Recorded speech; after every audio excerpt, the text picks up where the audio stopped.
James chapter 1.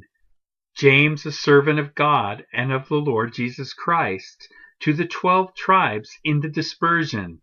Greetings.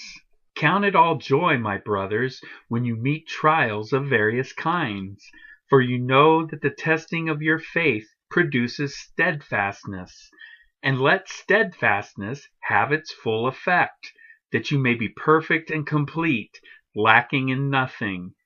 If any of you lacks wisdom, let him ask God, who gives generously to all without reproach, and it will be given him. But let him ask in faith, with no doubting. For the one who doubts is like a wave of the sea that is driven and tossed by the wind. For that person must not suppose that he will receive anything from the Lord. He is a double-minded man, unstable in all his ways. Let the lowly brother boast in his exaltation, and the rich in his humiliation, because like a flower of the grass he will pass away. For the sun rises with its scorching heat, and withers the grass, its flower fails, and its beauty perishes.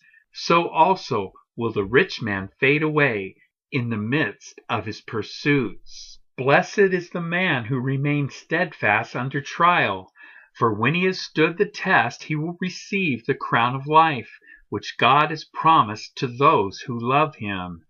Let no one say when he is tempted, I am being tempted by God.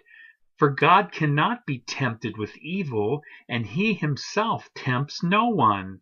But each person is tempted when he is lured and enticed by his own desire. Then desire, when it has conceived, gives birth to sin, and sin, when it is fully grown, brings forth death. Do not be deceived, my beloved brothers. Every good gift and every perfect gift is from above, coming down from the Father of lights, with whom there is no variation or shadow due to change. Of his own will he brought us forth by the word of truth, that we should be a kind of first fruits of his creatures. Know this, my beloved brothers, let every person be quick to hear, slow to speak, slow to anger. For the anger of man does not produce the righteousness of God. Therefore put away all filthiness and rampant wickedness, and receive with meekness the implanted word, which is able to save your souls. But be doers of the word, and not hearers only, deceiving yourselves. For if anyone is a hearer of the word, and not a doer, he is like a man who looks intently at his natural face in a mirror. For he looks at himself, and goes away, and at once forgets what he was like. But the one who looks into the perfect law, the law of liberty, and perseveres, being no hearer who forgets, but a doer who acts, he will be blessed in his doing.